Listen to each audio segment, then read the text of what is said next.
अस्सलाम वालेकुम वरहमतुल्लाहि वबरकातुहू। भाइयों, उम्मीद आप सब लोग खैरियत से होंगे। भाइयों, आज का जो टॉपिक है तो बहुत ही अहम है। हो सकता है कुछ हमारे सुनने वाले भाइयों को पसंद ना आए, लेकिन भाई मेरे बात सच्ची है तो कहनी होगी, चाहे किसी को अच्छी लगे, चाहे किसी को बुरी लगे। और मैं आपको पहले ही बता देता हूँ, मेरे जितने सुनने वाले हैं या सुनने वालों के अलावा जितने मेरे कलमा पढ़ने वाले भाई हों, चाहे जिस मसलक से ताल्लुक़ रखते हों, तो शुरुआत में मेरा तरीका यही है कि मैं आपसे मोहब्बत करता हूँ, आपसे दिली मोहब्बत करता हूँ।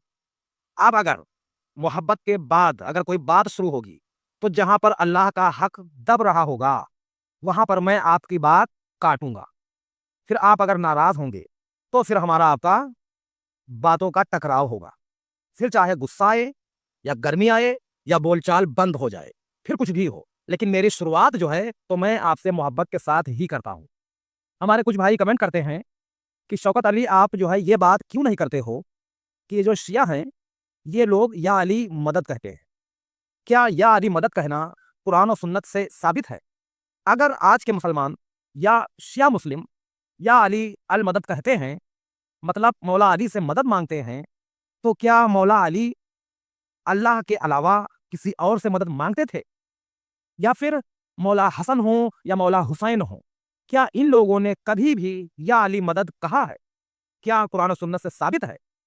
इस तरह के कई सवाल आते रहते हैं, तो मैं इस पर भी जवाब दूंगा। उससे पहले एक क्लिप मैं आपको दिखाना चाहता हूं, जो अहले सुन्नत के आलिम दीन हैं, या हो सकता है छोटे मोटे पीर भी हों, क्योंकि अहले सुन्नत में जो आलिम थोड़ा बड़े हो जाते हैं, जिनके ज्यादा फॉलोअर हो जाते हैं, तो भाई वो बैयत भी लेने लगते हैं और वो पीर बन जाते हैं। तो ये अहले सुन्नत के पीर साहब हैं। इनकी छोटी सी क्लिप देखिए कि इसमें ये कह क्या रहे हैं, फिर मैं आगे बात करता हूँ। खुदा की कसम, वो जुमला खत्म होने से पहले गौसे पाक की मदद नसीब होती है। आज भी सरकार गौसे पाक हमको आपको देखते हैं, सुनते हैं, मदद के लिए तशरीफ भी लाते हैं। आपका ये जुमला खत्म होने से पहले गौसे पाक की मदद नसीब होती है। अब अगर कोई जाहिल बोले नहीं हो सकती, तू कभी पुकारा नहीं होगा, तेरे को मदद नहीं मिली, तेरे को मालूम नहीं है। जो पुकारे उनको पूछ। अब इस क्लिप को आपने देखा, बिल्कुल डायरेक्ट पीर साहब से मांगा जा रहा है, उनसे फरियाद की जा रही है, उनके आगे रोया जा रहा है। आप इनसे पूछिए कि जो लोग कमेंट करते हैं कि शिया लोग या अली मदद कहते हैं, तो उस पर आप क्यों नहीं बोलते हो? तो भाई कुछ शिया हजरात या ज्यादातर शिया हजरात या अली मदद कहने के कायल हैं। कुछ शिया हजरात को मैं जानता हूं, जो वो लोग या अल्लाह मदद कहते हैं। दुख और मुसीबत देने वाला अल्लाह ही है। हर दुख और मुसीबत से निकालने वाला अल्लाह ही है। ये यकीन रखने वाले भी शिया हजरात हैं, और ये यकीन रखने वाले सुन्नी हजरात भी हैं। अल्लाह के अलावा कोई इंसान या किसी इंसान से फरियाद करना या मतलब फला का नाम लेना और मदद के लिए कहना, ये काम दोनों की तरफ से आ रहा है। अब यहां पर गौर कीजिए कि जो लोग कहते हैं या अली अल मदद, ठीक है भैया, ये बात कहने वाले बहुत सारे हैं, मानता हूं मैं।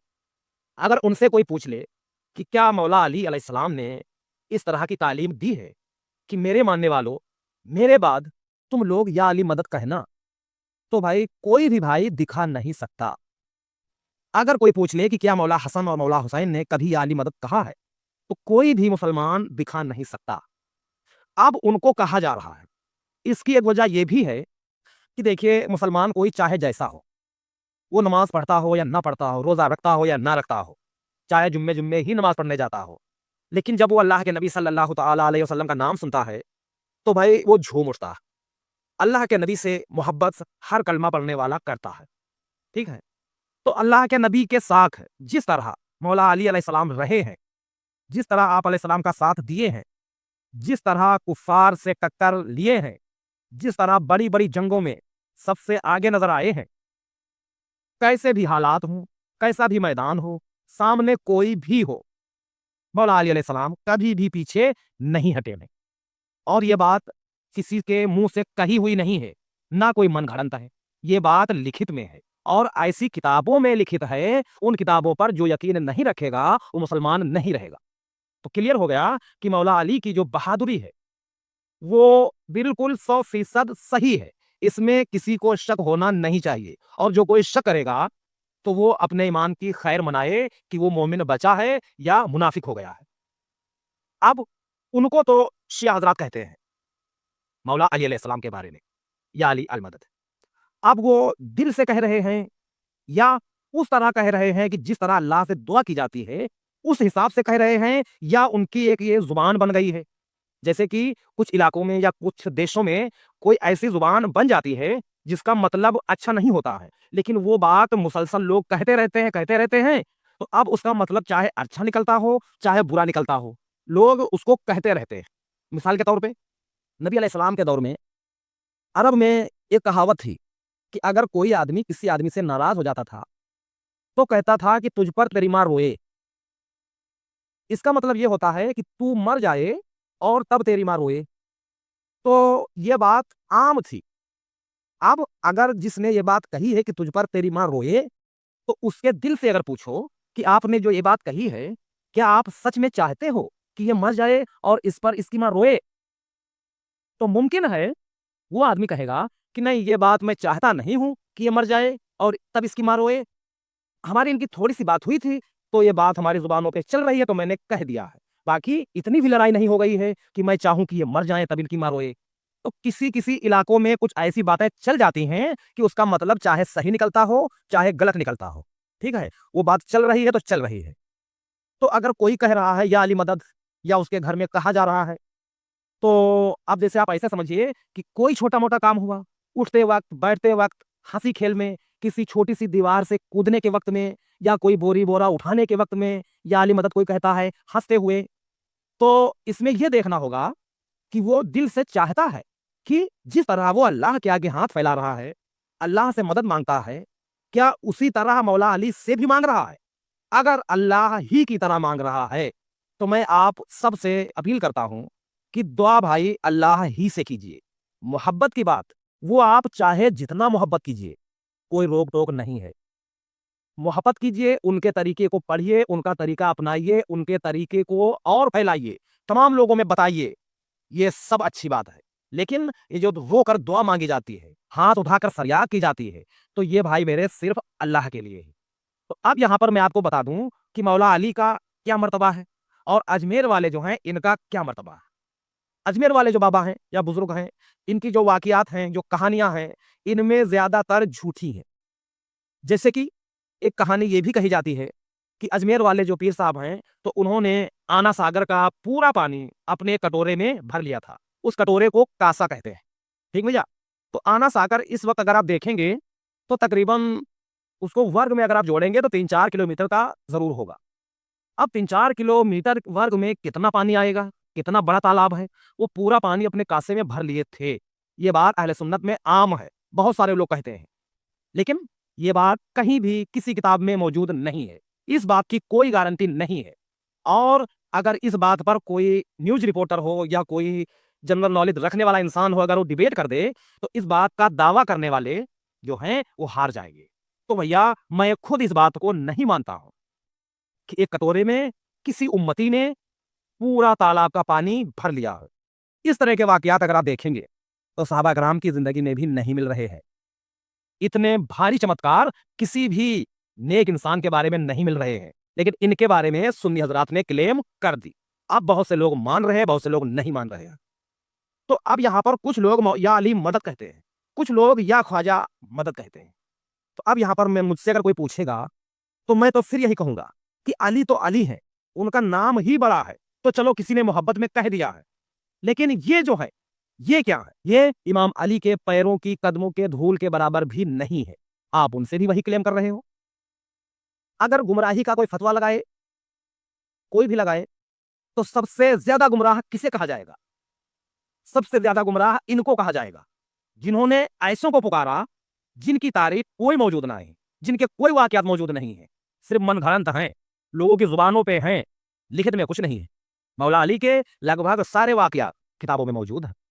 तो भाई मैं लास्ट में यही कहूँगा कि आप कुरान में अगर आप देखेंगे, तो अल्लाह ने ऐसे लोगों को निजिस करार दिया है, जो लोग अल्लाह के अलावा औरों को पुकारते हैं। मिसाल के तौर पे जब कुरान पाक नाज़िल हो रही थी, तब ये आयतें नाज़िल हुई हैं। कि जो लोग अल्लाह के अलावा औरों को पुकार रहे हैं, औरों से मदद ले रहे हैं या औरों से मदद मांगने के कायल हैं, जैसे कि वद, यऊस, यगूस, सिवा, नस्र, ये इस्लाम के बहुत पुराने बुत हैं।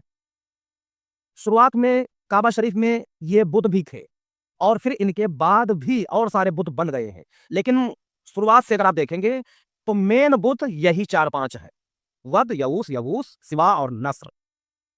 ये जो हैं कोई आम लोग नहीं हैं। आप लोग इनके बारे में पता कीजिए कि ये जो 5 नाम कुरान पाक में आए हैं, इनको कुफ़ार मक्का पुकारते थे, दुआ करते थे, इनके नाम की कुर्बानी देते थे, उनके लिए कुर्बानी देते थे, उनके लिए चढ़ावा चढ़ाते थे और ये भी मानते थे कि इन सब से बड़ा अल्लाह है। लेकिन ये जो हैं, ये लोग नेक हैं और ये लोग हमको अल्लाह के करीब कर देंगे। इसलिए उन बुतों को कुफ़ार मक्का और भी बहुत सारे लोग पूजते थे, पुकारते थे। अब ये लोग हैं कौन? तो शुरुआत में आप पता कीजिए कि हज़रत आदम अलैहिस्सलाम के बाद उनकी औलाद में पैगंबर हुए हैं हज़रत शीस अलैहिस्सलाम। तो हज़रत शीस अलैहिस्सलाम जो पैगंबर हैं, उनके ये बेटे हैं, पाँचों बेटे। जब वो हज़रत शीस अलैहिस्सलाम का आखिरी वक़्त आया, तो उन्होंने वसीयत की थी अपने बेटों से कि बेटा ये मेरा काम तुमको ठीक से आगे लेकर चलना है। इस्लाम की दावत और आगे लोगों तक पहुँचानी है। तो ये नेक लोग थे और इन लोगों ने अपने अब्बूजी की वसीयत के मुताबिक अच्छी तरह से काम किया। लोगों में इस्लाम की दावत दी और फिर दावत देते-देते, अल्लाह की इबादत करते-करते बूढ़े हो गए। फिर आखिरकार उन सबको मौत आ गई। उस वक़्त के लोगों ने उनको इंसान समझकर दफना दिया और थे भी इंसान। भाई जिस तरह इंसानों को दफनाया जाता है, उस तरह इन पाँचों को उस वक़्त के नई उम्मत ने दफना दिया। अब दौर बीतता गया, जो नए लोग थे, उन लोगों ने कहा अपने नए लोगों से कि ये जो 5 लोग थे, ये फला-फला थे, वो ऐसे-ऐसे थे, इतने नेक थे। तो भाई इस्लाम पर भी चलते रहे और उनकी तारीफ़ें भी होती रहीं। धीरे-धीरे जब 2-3 पीढ़ियाँ बीत गईं, जब उनको पता चला कि वो 5 लोग थे, इतने नेक थे, तो बाद के लोगों ने सोचा कि कहीं उनकी याद हम लोगों से मिल ना जाए, इसलिए हम निशानी के तौर पे कुछ ना कुछ रख देते हैं कि ये वद हैं, ये यऊस हैं, ये यगूस हैं, ये सिवा हैं, ये नस्र है। तो उन लोगों ने निशानियाँ रखी। उन निशानियों के पास जाकर बैठते थे और मुमकिन है कुछ उनसे फरियाद करते हों। फिर धीरे-धीरे लोग भी जाते रहे, लोग आते रहे, फिर वहाँ पर उन्होंने उनकी समझो एक चौतरा बना लिया या एक दरगाह बना ली या खड़ा बना लिया हो या बेड़ा बना लिया हो। वहाँ पर अकीदत के साथ बैठते थे, उनकी बातें करते थे और उनसे डरते भी थे, उनसे माँगते भी थे, उनसे वसीला भी लगाते थे। ऐसे लोगों को अल्लाह ने निजिस करार दिया है। तो अब यहाँ पर गौर कीजिए कि जिन लोगों ने पैगंबर की औलादों को पुकारा, उनको अल्लाह ने कुरान पाक में निजिस करार दिया है और आजकल के जो लोग आम उम्मतियों को पुकारेंगे, उनको मुश्किल कुशा कहेंगे, समझेंगे या फिर ये कहेंगे कि भाई अल्लाह भी दुख दूर कर देता है और अल्लाह के ये बंदे हैं, ये भी दुख दूर कर देते हैं।